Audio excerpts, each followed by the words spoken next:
तो दोस्तों यह है देवघर जिला का चौकीदार का भर्ती। और आज ही देवघर जिला होमगार्ड में भी वैकेंसी आया है 772 पदों पे, उसका वीडियो हमने डाल दिया है।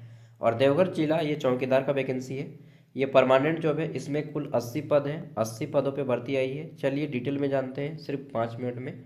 इस वीडियो को सभी चीज़ों के ऊपर बस मतलब पूरा जल्दी में बात करूँगा, ठीक है। तो ये जो है देवघर जिला के ही लोग केवल भर पाएंगे। चौकीदार की भर्ती है, सीधी नियुक्ति है, डायरेक्ट रिक्रूटमेंट है और परमानेंट जॉब है। इसका फॉर्म ऑफलाइन भरा जाएगा। आवेदन 1 अप्रैल से लेकर के 26 अप्रैल, सॉरी 1 अप्रैल से 21 अप्रैल के बीच तक किया जाएगा ऑफलाइन, ठीक है। इसमें जो टोटल पोस्ट है इसमें 80 पोस्ट। इसमें से जनरल के लिए 52 सीट है, एसटी कोटा से 7 सीट है, BC1 से 4 है और EWS से 17 है। टोटल 80 पद होते हैं। SC के लिए सीट नहीं है और 52 पद जो है यहाँ पे जनरल, इसी से SC कैटेगरी हो चाहे BC2 हो, सबको अप्लाई करना पड़ेगा, ठीक है। तो जनरल कैटेगरी से हर कोई अप्लाई कर सकता है। आगे देख लेते हैं। तो यहाँ पे देखिए बोला गया है इसमें जो आपका सिलेक्शन होगा वो दो चीज़ों पे निर्भर करता है। पहला है आप फॉर्म अप्लाई करेंगे ऑफलाइन, ठीक, ऑफलाइन फॉर्म अप्लाई होगा। उसके बाद आपका एग्ज़ाम डेट होगा, एग्ज़ाम होगा आपका 50 मार्क्स का, ठीक है। फॉर्म अप्लाई करेंगे तो आपको 100 रुपया फॉर्म फीस भी लगेगा। और ये फॉर्म फीस आपका जो है डिमांड ड्राफ्ट में देना पड़ेगा। ST SC को 50 रुपया फॉर्म फीस लगेगा। डिमांड ड्राफ्ट आप DC देवघर के नाम से बनाएंगे या फिर हिंदी में लिखिएगा उपायुक्त देवघर। ये डिमांड ड्राफ्ट में नाम दीजिएगा उपायुक्त देवघर, ठीक है।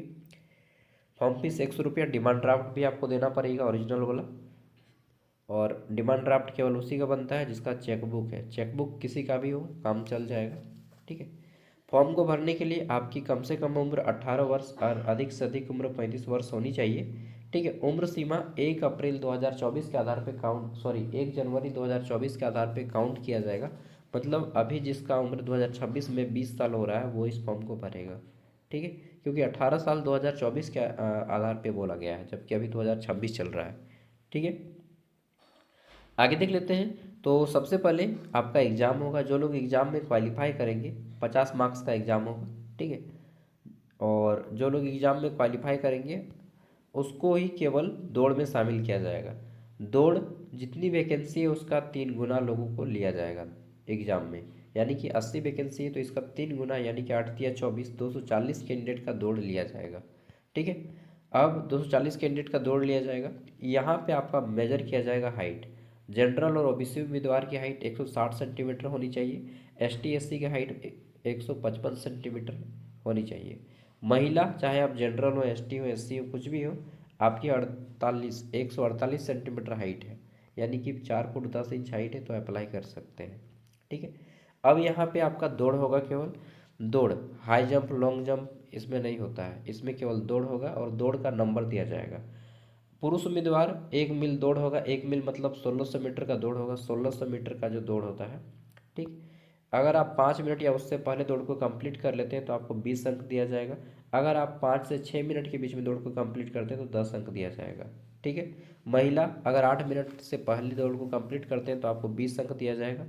8 मिनट से 10 मिनट के बीच में दौड़ को कंप्लीट करते हैं तो 10 अंक दिया जाएगा, ठीक है। ये हो गया। अब टोटल मार्क्स होता है 50 मार्क्स का एग्जाम और 20 मार्क्स का आपका दौड़। 70 नंबर का मेरिट बनाया जाता है। 70 में जिसका हाई रैंक आता है उसको लिया जाएगा, ठीक है।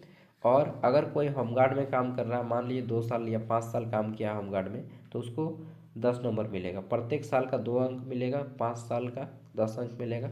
10 साल अगर होमगार्ड में काम किया तो उसको 20 मार्क्स मिलेगा। अगर 11 साल काम किया या 15 साल तब भी उस 20 मार्क्स मिलेगा, क्योंकि मैक्सिमम 20 मार्क्स ही मिल सकता है, ठीक है। नेक्स्ट आगे देख लेते हैं। तो स्टार्टिंग सैलरी जो रहेगा इसमें आपका ये 1800 ग्रेड पे का जॉब है, मतलब लेवल 1 का जॉब है। इसमें आपका स्टार्टिंग सैलरी 35,000 के आसपास रहता है और 56,000 तक जाता है, ठीक है। 56,000 तक, 56 तक जाएगा, ठीक है।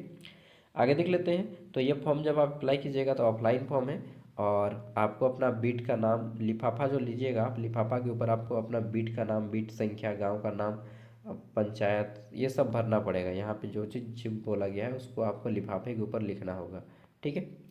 फॉर्म भरते टाइम आपको सभी का सर्टिफिकेट लगेगा और सर्टिफिकेट के नीचे में यहाँ पे जितना भी जेरोक्स करवाइएगा सर्टिफिकेट का उसके नीचे में यहाँ पे अपना हस्ताक्षर कर दीजिएगा सभी सर्टिफिकेट के नीचे में। ठीक है, तो सभी डॉक्यूमेंट्स लगेगा, आपका आवासीय जाति प्रमाण पत्र लगेगा और जो 10th का एडमिट कार्ड भी दे दीजिएगा, सर्टिफिकेट जन्म प्रमाण पत्र के तौर पर 10th का एडमिट कार्ड दे दीजिएगा, वो भी चलेगा। ठीक है, इसके अलावा 4 को पासपोर्ट साइज का फ़ोटो चाहिए। ठीक है, ये हो गया। अब आपको जो है 21 अप्रैल आपका लास्ट डेट है, तो आप कोशिश कीजिएगा 18 या 19 अप्रैल तक फॉर्म को भर दें, क्योंकि उसके बाद भरिएगा तो फिर लेट हो जाएगा। ठीक है, और आपको इस एड्रेस पे अपना स्पीड पोस्ट करना है, कार्यालय प्रभारी पदाधिकारी जिला सामान्य शाखा समाहरणालय भवन कोट रोड देवघर पिन 814112, इस एड्रेस पे आपको स्पीड पोस्ट करना है। ठीक है, सीटों की संख्या घटाई या बढ़ाई जा सकती है, अगर फ्यूचर में कुछ ऐसा होता है तो आपको अपडेट दिया जाएगा। ठीक है, यहाँ पे एक फ़ोटो साटना है, फ़ोटो के ऊपर हस्ताक्षर करना है, सभी चीज़ यहाँ पे फिलअप कर लीजिएगा। बहुत ही अच्छे से ध्यान से आपको पढ़ पढ़ के सारा फॉर्मेट फिलअप करना है। ये 3 पेज का आपका जो है क्या है, तो 3 पेज का आपका ये फॉर्म है। ठीक है, अब यहाँ पे थोड़ा ध्यान दीजिएगा कि ये बीट संख्या और बीट ग्राम क्या है। मान लीजिए जैसे कि मेरा गांव का नाम है रोहिणी। ठीक है, मैं रोहिणी का हूँ मान के चलिए, तो रोहिणी का बीट संख्या कितना है 4/12, 4/12 ऑब्लिक बोलते हैं ना, 4/12 है। जैसे खरवा है तो खरवा का भी उतना ही बीट होगा। मान लीजिए खरवा और मानवपुर, तो दोनों का एक ही बीट होगा 5/5। ठीक है, अब जैसे यहाँ पे देखिए एक एग्जांपल बता रहा हूँ, दिगरिया, ठीक है, नवासार, बाबूडी और जितना भी है इन सब का बीट नंबर सेम होगा। मतलब एक कॉलम में जितना है बीट नंबर सेम है, और गांव के नाम में मतलब बीट का गांव में अपना गांव का नाम दीजिएगा। अब जैसे आपका गांव का नाम कहीं पे है ये नहीं है, आपने पूरा डेटा चेक कर लिया, अगर आपका गांव का नाम कहीं पर भी नहीं है तो माफ़ कीजिए आप फॉर्म नहीं भर पाएंगे। ठीक है, अगर आपका गांव का नाम ही नहीं है किसी भी बिट में तो आप फॉर्म नहीं भर पाएंगे। ओके, तो यहाँ पे सबसे पहले अपना अंचल का नाम देखिए कि कौन सा अंचल आता है, देवघर में आता है या मोहनपुर में आता है, ठीक है, या सरवा में आता है, या फिर देवीपुर में आता है, या सारठ में आता है, या फिर पालोजोरी में आता है, कि किस में आता है ये चीज़ आप देख लीजिए और उसके बाद चेक कीजिएगा। अगर आपका गांव का नाम है तो ठीक है, नहीं तो फिर फॉर्म नहीं भर पाएंगे। ठीक है, क्लियर बात, साफ कहना सुखे रहना। तो ये सारी चीज़ें बोल दी हैं। और एक चीज़ इसको मत भरिएगा, ये जो है ऑफिस द्वारा भरा जाएगा, तो सब कुछ डाल के एक साथ डॉक्यूमेंट्स को डाल के 4 को एक्स्ट्रा फ़ोटो डाल के आपको स्पीड पोस्ट कर देना है। ठीक है, चलिए बाकी खुद से पढ़ लीजिएगा। और एक चीज़, इन सब वैकेंसी में कभी भी आपको कोई भी पैसा 1 रुपया नहीं लेगा। ठीक है, सब कुछ फ्री होता है।